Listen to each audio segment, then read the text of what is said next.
Welcome and thanks for tuning in to the Victorian Aboriginal News Van Talks podcast. I'm your host, Charles Pakana. Victorian Aboriginal News acknowledges and pays respect to traditional owners and custodians across Australia. We acknowledge the elders who have gone before, those who currently lead their communities, and those who will follow in years and generations to come. I'm particularly pleased today to be joined by a highly talented singer-songwriter, Nyampa man Pirritu Williamu Yuli, known also under his Anglo name of Brett Lee. Now, I first met Brett probably about 6 or 7 years ago and became aware of his music that has been described with great accuracy, mind you, as gentle, intricate and highly melodic. And the man is smiling across at me from the studio there. Pirritu, thanks for taking time to talk with me today. Yeah, no, thanks for having me. What an intro. Thank you. You were not brought up in culture. You were adopted at birth by a white family who fortunately did support your connection to culture and country. And I believe through your father's connections with community, you were able to meet your birth parents at 14 years of age, I believe? Yeah, I was 14. Yeah. So tell us a little bit about your youth, and then we'll get into what influenced you and what led you to become the artist you are today. My youth, I was always given that knowledge and understanding that I was Aboriginal and that I'd be able to go and meet my family one day, and that was an important thing for me to go and do. And also, identifying as an Aboriginal person was also a really important thing for me to do, and being proud of that. My dad and mum were always really fostered that pride in my Aboriginality. So I can't be more thankful, for them for doing that. So I was 14. The opportunity came about because my biological mother, she sort of looked around at a few different adoption agencies when she made that decision, and she picked that one because it offered an opportunity for me to reconnect with her down the track. It was part of the service kind of thing. So this was always agency. In your natural mother's plan, was to eventually connect up with you. Yeah. Really interesting that you do say that you're thankful to your non-Aboriginal parents. How did that connection to culture, that support for you as an Aboriginal man, how did that actually come about? Because it seems strange that you're going to get that support from two white people. I think my dad always had a lot of respect and awe for Aboriginal people, and in all of his work, in all of his facets of his life, really tried to connect and support Aboriginal people wherever he could. And for that kind of man and the times, I think that is something that he can be proud of, and I'm definitely thankful for that, because now I have a really beautiful connection with the Aboriginal side of my family, and I see that as a really important part of my life. And I've always worked myself to contribute and benefit the Aboriginal community wherever I've been. And share with us a little bit about the lead up to that time when you were 14, where you did get to meet your biological parents. That must have been an episode of a degree of stress or anticipation for you. Yeah, it was really exciting. I think the interesting thing about it is that I was 14 and the request kind of came through from the adoption agency, and I wasn't really ready for it, I think, in some ways. But that was probably a good thing, because I had time after that to really process what it meant. If that had have all happened when I was an adult, maybe it might have looked a bit different. And I think it really does show that having connection to family is an important thing for Aboriginal people. For me, it's proof of that. My biological mother, she wrote letters to, it feels weird calling her that anyway, like I just see her as my mum now. Yeah. I'm 38 years old now. She's been a part of my life for 24 years. So, I just really see her as one of my mums.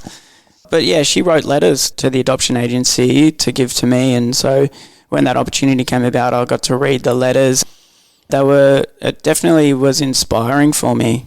Like, she wanted me to follow my passions and do the things that I believed in.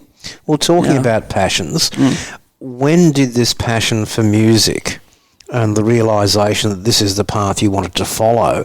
When did that emerge and what brought it about? I think it was always within me, to be honest. I always had music in my bones, and I always did get a special feeling from experiencing music all the way through my childhood. But my family that I grew up with, you could almost call them amusical, non-musical. I don't think I've ever heard my mum or dad sing, and I've never seen them playing an instrument before. But were you brought up with music like on the radio or on records or CDs or anything like that? Not so much. I started like buying CDs myself when I was a teenager and stuff, because I did really kind of discover how music made me feel and how it made me think as well, which I really liked. So I met my mum when I was 14, and I used to go and stay with her during school holidays sometimes. So I'd catch a train from Foster, where I grew up, down to Sydney, and I'd stay with her for a couple of days or a week or something. And I did that a couple of times as a teenager, and she'd had a piano and a guitar and a drum. And so she was musical. Yeah, little instruments like that sitting around, and it always really captured my attention, and I started sort of just mucking around with them and just really fostered this like, oh man, I wish I could play that thing, you know. So when did you pick up a guitar, and was guitar your first instrument? No. So that was as a teenager. Yeah. And then all through those years, I was a really serious sports person. And so I never really had the time to commit to learning one of those instruments. And so when I was 19, I decided to take a bit of time away from the sport to recover an injury that I had in my knee, and had a bike accident and things. And the very first thing was it was probably the day that I made that decision. I went and got myself a little cheap ukulele, got on the internet, started looking at chord shapes and chord progressions, and started really looking at music theory and what it was and how to kind of construct a song and things like this. So you're self-taught? Yeah, pretty much. I just taught myself on a ukulele the basics, I think. And because I did sport for so long, I had a really strong capacity to focus for a long time. Yeah. I'd almost like not eat breakfast, lunch, and then I'd be at the end of the day at dinner time going, well, I've been playing this thing all day. Probably should go and have a feed. So I think I probably progressed really quickly at the start of my musical journey. So I was about 19. But at what point did you think that you could be this man who could make a career out of it? Well, I do have a day job. I know you do, which is why I sort of laughed at you. It was a pretty slow kind of realisation. Yeah. And it is something that I've enjoyed doing from time to time, sort of just focusing on music. But I don't know. I think when I moved to Melbourne around 2013, people were like, "You got to start recording, man. You got to, you want to do more gigs. You got to start recording your songs and putting it out there." And I didn't really get round to doing that properly until just a couple of years ago. So yeah, I was probably bit slow to the party with the realisation of that. But, I'm here now and playing music. But is it something that you believe that you could conceivably do, that it could be your full-time work? Oh, yeah, absolutely. Yeah, I think so. Yeah, it's hard though. It's hard work. And yeah, shout out to all the musos out there grinding away. What inspired your style of music though? Oh, I don't know. I listen to a lot of different musicians. Uncle Archie, I love his storytelling and his melodies. Paul Kelly, a fella called The Tallest Man on Earth, really inspired a lot of my guitar work and finger-picking style. And so that's sort of where a lot of that came from in my music, is listening to his early work. And we're going to play one of your more recent songs now in this podcast, and we have permission from your manager, thank goodness. So tell us a bit about this song that we're going to be playing. I mentioned earlier that my mum wrote me letters before I met her, kind of thing. Yeah. And I did get to read all of those letters before I met her, and I mentioned, they're always inspiring and encouraging me to follow my passions and do the things that I love. And so this song was inspired by that. It's a song called Stay Strong, and I think it's also a message for our mob after last year's referendum vote. You just got to keep pushing on with our work. There's a lot of work still to be done. The no vote doesn't really hold us back.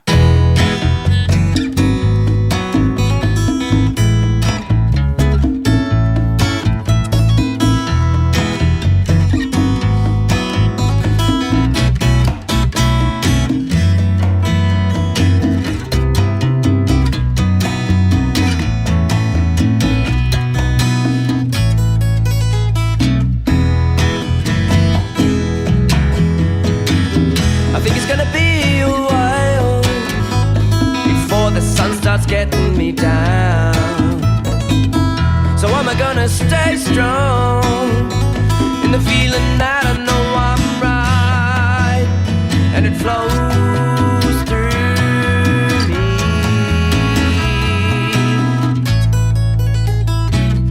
Holding the torch out in front of me, so I can see the path I'm walking, going in line with my spirit now. It's a feeling that I know I'm right, and it flows through me.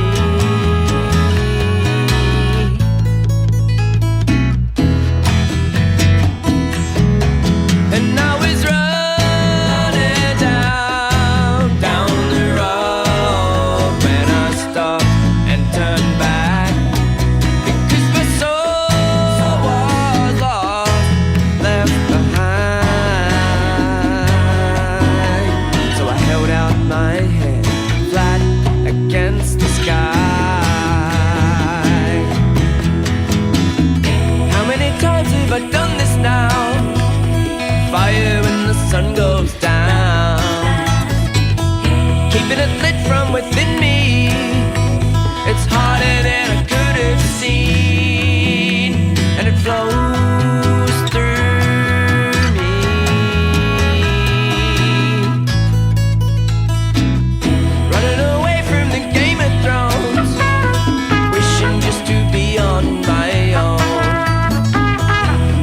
Take me the place I love. It's harder than I could have seen, and it flows through me.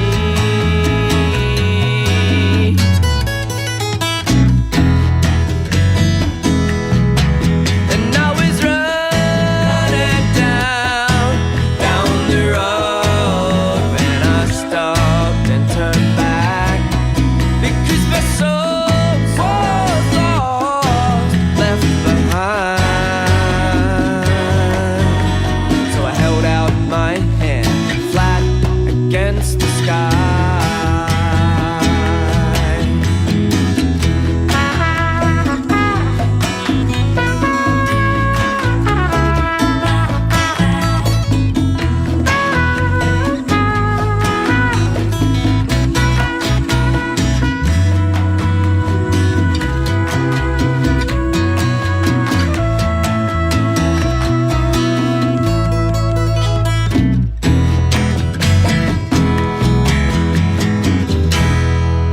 that song really is in quite a bit of contrast from my very unmusical ears to your earlier work. And you mentioned your finger-picking style. That was really quite evident in Water Nest and other songs of that time. Of only such a short period ago, we're talking, 4 or 5 years ago, for goodness sake. This is a lot more produced. Is that a direction in which you're going? Yeah, I've been playing solo for a long time, which I do really enjoy, and it's a part of my musical expression that I'm really proud of, and it's something that I've worked hard at. But sharing these songs with other musicians and performing them with a bigger ensemble is also really powerful and something that I want to develop in my act. And so that's why I sort of made that decision to release this second album with a bit more production behind it, a few more musicians, and just to kind of really put together a sound that I really like. From what I've been able to gather, you're also using your music to further your own knowledge of the Nyampa language by embedding it into your songs. I was reading on the NITV an article, it was several years old, that you'd pick up one or two words and think, okay, I'm going to build a song around that. Rather unique way to start a song, but then again thinking about how other songs in history have gone down. Is that now an ongoing part of your style of songwriting? Yeah, it is.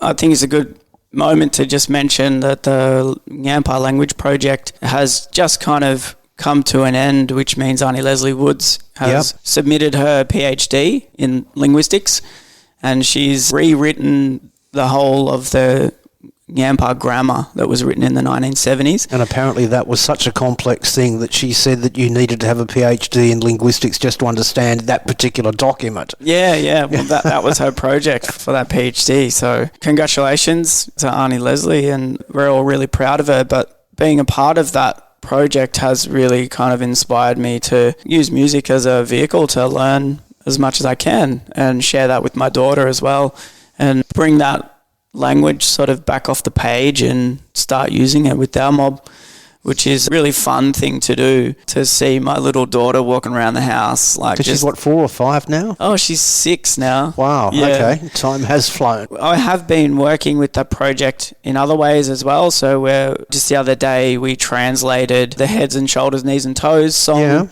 and I did a quick little recording for the project and posted it up on our page to share with all the Ngampa people and stuff who follow that page. And we've got plans to do a whole heap of other translations of books and nursery rhymes and things like that. I'm interested to understand where you, as an artist, a culturally grounded artist, see yourself in promoting reconciliation, self-determination, combating racism, that whole plethora of issues that surround First Nations here in Australia.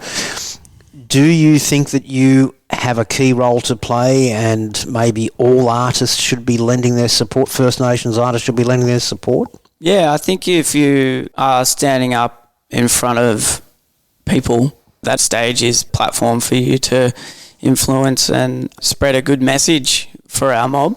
Then there's a responsibility there.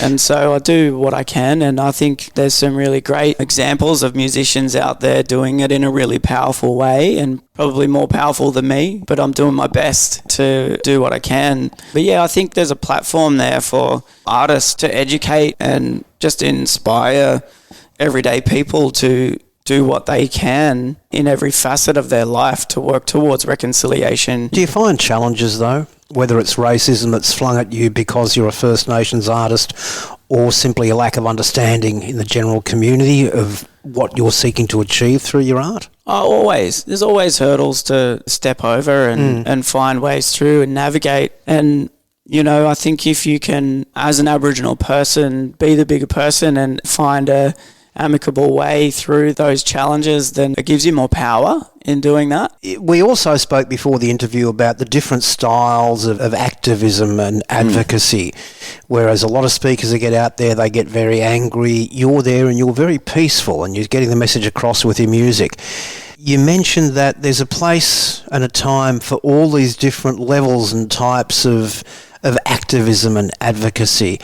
Talk to us a little bit about that, brother. I have had many yarns with friends about this, and I feel like every activist, every artist needs to stand in their authentic self and be who they are in their approach. And I feel like every one of those different approaches are an important voice in that collective Aboriginal voice, and so having those figures that are really strong and powerful and in your face and strong, they have a really important place in the activism.